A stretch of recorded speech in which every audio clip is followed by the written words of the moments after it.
Hello students. Today we are going to start our next topic in the why do we fall ill. पिछली बार हम लोगों ने देखा था कि what are the types of diseases जो होते हैं उसमें acute disease, chronic disease, infectious disease और non-infectious disease के बारे में हम लोगों ने स्टडी किया था. So what is the acute disease? Generally acute disease are the diseases that are caused for the short time of period and does not cause the short long term effect on the health. Okay, those types of diseases are defined as the acute disease. उसके अंदर हम लोगों ने generally categorise किया था कि भाई कौन से जो है वो एक्यूट डिजीज है. जनरली जो शॉर्ट टाइम के लिए होते हैं वो होते हैं हमारे कोल्ड कफ टाइफाइड जो होते हैं वो शॉर्ट टाइम. फिर क्रॉनिक यानी कि जो which last for the long time and which effect on the health on the long term basis.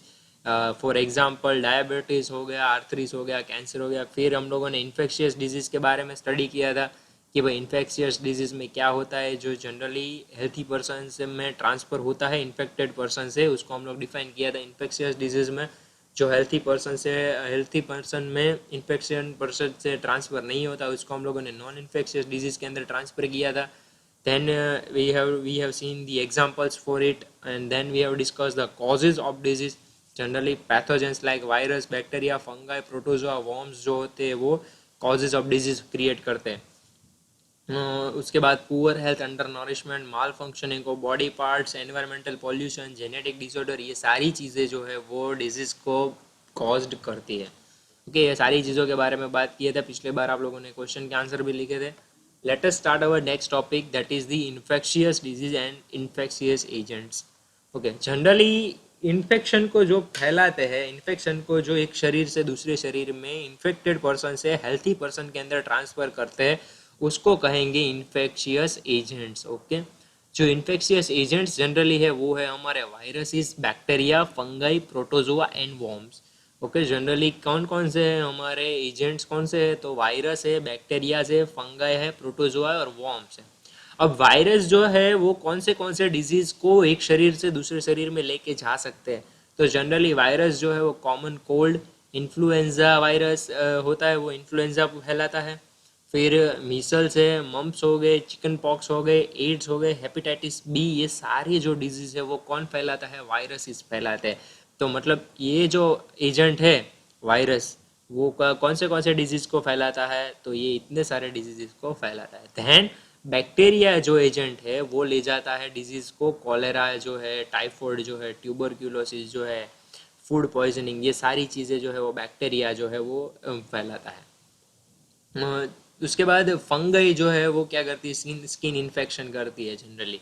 Okay, हमारे शरीर के ऊपर फंगल इन्फेक्शंस या फिर ऐसे कुछ जो होते हैं तो वो कौन करता है, फंगई करती है.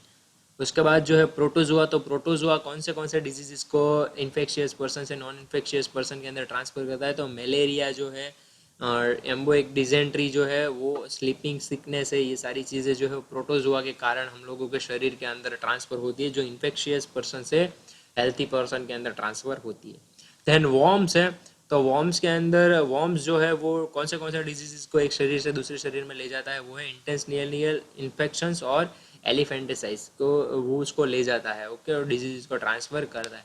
फिर से एक बार हम लोग बात कर लेते हैं इन्फेक्शियस एजेंट्स के बारे में. The agent which cause the infectious disease are called the pathogens. यानी कि जो इन्फेक्शियस डिजीज को एक शरीर से जो एजेंट्स हैं जो इन्फेक्शियस डिजीज को एक जगह से दूसरी जगह पर ट्रांसफ़र करते हैं उसको कहेंगे हम लोग इन्फेक्शियस एजेंट्स. ओके, उसको हम लोग और कह सकते हैं पैथोजेंस भी. ओके, तो जनरली जो इन्फेक्शियस एजेंट्स है उसमें हम लोगों ने कंसिडर किया वायरस, बैक्टीरिया, फंगई, प्रोटोजोआ और वोम. अब आप लोगों को जो आज का क्वेश्चन लिखना है उसमें आप लोगों को लिखना है.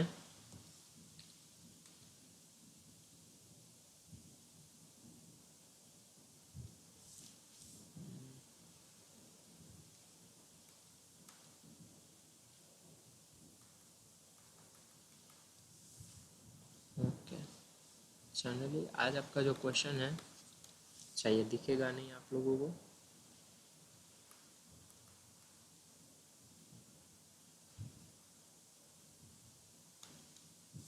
ओके, तो आज आपको जो क्वेश्चन है वो है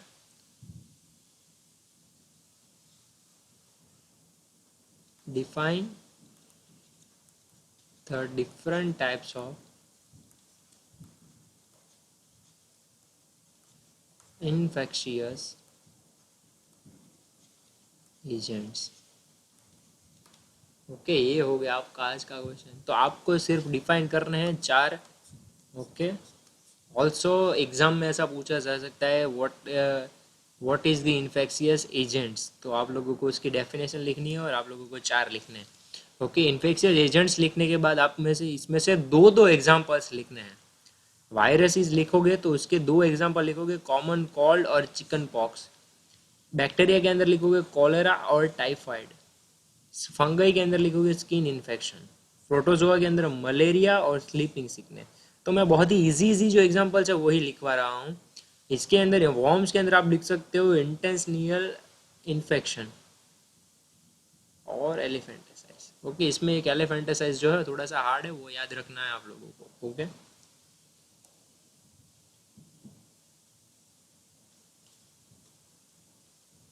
means of spread of the infectious disease, that is our second top point कि भाई इन्फेक्शियस डिजीज जो है वो स्प्रेड कैसे होते हैं एक से दूसरे में।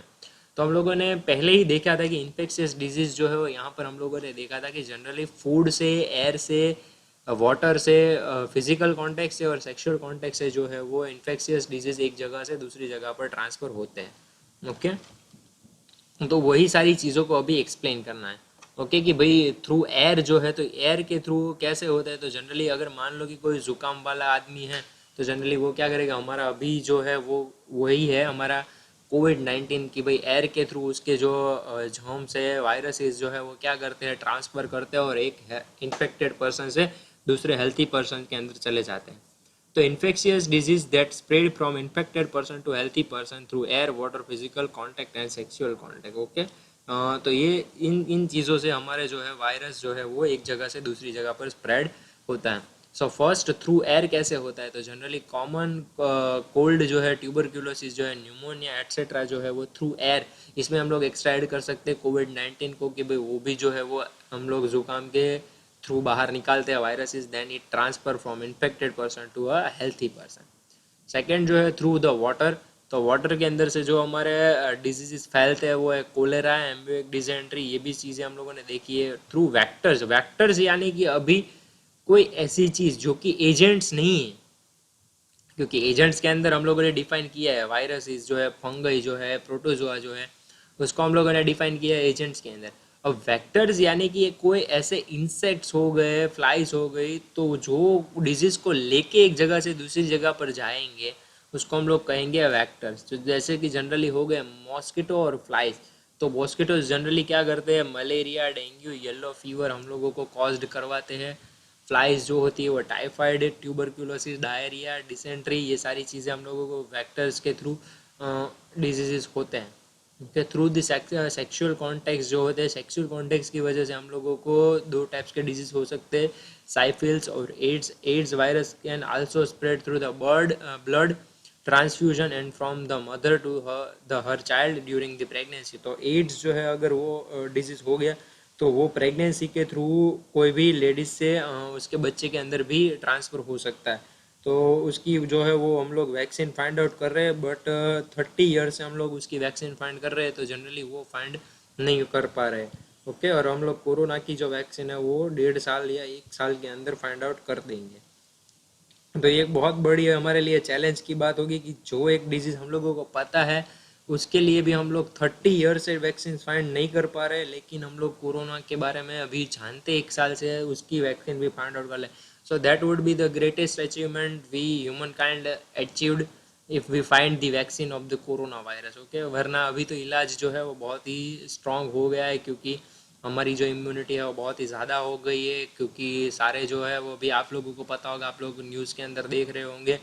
तो जनरली आप लोगों को पता होगा कि भाई अभी तो कोरोना के बारे में बात ही नहीं कर रही मीडिया भी और कोई भी चीज़ें। तो जनरली इसका मतलब ये नहीं है कि कोरोना जो है इसको अवॉइड करना है, बट हम लोगों को अपनी जो इम्यूनिटी है वो क्या करनी है, हाई करनी है। ओके, अगर आप लोगों को जानना है कि मैंने पहले ही ये सारी चीज़ें बोली थी, तो आप लोग स्टैंडर्ड 8 का माइक्रो ऑर्गेनिजम्स वाला चैप्टर चेकआउट कर सकते हो, जिसके अंदर मैंने already 3 methods to reduce the corona virus उसके बारे में बात की थी। अगर आप लोगों को भी जानना है तो उस चैप्टर के उस टॉपिक में आप लोग देख सकते हो फिर से। तो 3 जो इलाज मैंने बोले थे उसमें से गवर्नमेंट जो है वो हर्ड इम्यूनिटी के ऊपर ही काम कर रही है कि सारे लोगों की इम्यूनिटी बढ़ा रही है और सारे लोगों को फिर से आज़ाद कर रही है। तो धीरे धीरे सारी चीज़ें जो है वो अनलॉक्ड हो रही है। ओके, तो ये सारी चीज़ों के बारे में मैंने ऑलरेडी बात कर रखी है। वैसे ये जो सेक्सुअल कांटेक्ट है, वो सेक्सुअल कांटेक्ट में हमने बात की थी कि सेक्सुअल कांटेक्ट से एड्स जो है वो फैलता है। ऑल्सो एड्स जो है वो प्रेगनेंसी के थ्रू भी, प्रेगनेंसी के दौरान भी फ्रॉम मदर टू चाइल्ड में ट्रांसफ़र हो सकता है। तो ये बहुत ही डेंजरस डिजीज़ है। ओके, तो ये लिखने हैं आप लोगों की इन्फेक्शियस डिजीज़ जो है वो स्प्रेड कैसे होते हैं। So generally it spread through the air, it spread through the water, it spread through the vectors, it spread through the sexual contacts. Okay, generally vectors जो है उसमें मॉस्किटो और फ्लाइज को आपको याद रखना है। मॉस्किटो जो है वो मलेरिया, डेंगू, येलो फीवर को कॉज्ड करते हैं। फ्लाइज जो है टाइफॉइड, ट्यूबरकुलोसिस, बैक्टीरिया, डायरिया उसको कॉज्ड करते हैं।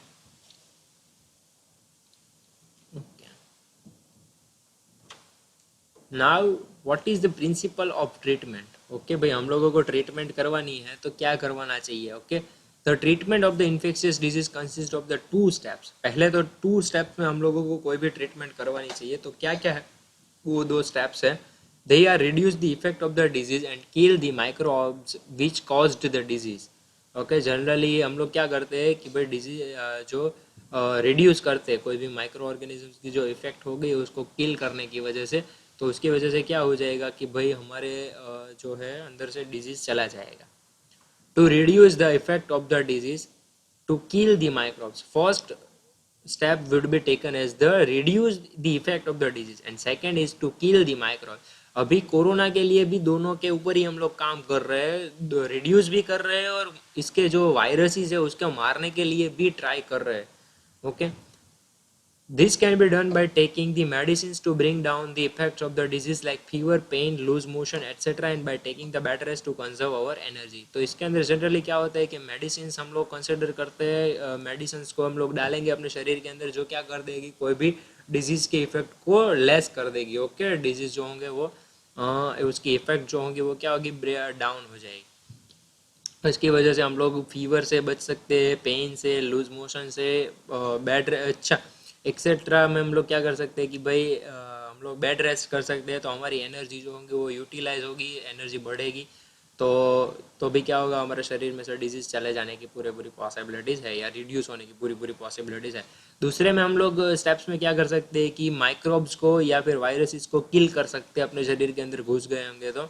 This can be done by taking the suitable antibiotics and drugs which kills the microbes and the disease is cured। Okay, so इस steps के अंदर हम लोग जनरली कर सकते हैं, सुटेबल एंटीबायोटिक्स का यूज़ करेंगे, ड्रग्स का इस्तेमाल करेंगे। मतलब ड्रग्स होगी तो वो ड्रग्स नहीं होंगी, ड्रग्स यानी कि हमारी मेडिसिन के बारे में ही बात कर रहे हैं, जो क्या करेंगे जनरली वायरस या माइक्रोब्स को क्या कर देंगे, किल्ड कर देंगे और उसकी वजह से जो है हम लोग क्या कर सकते हैं, बच सकते हैं।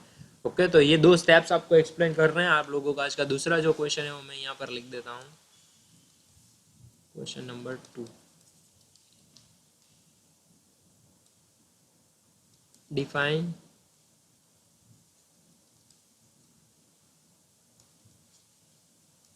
the 2 steps of treatment।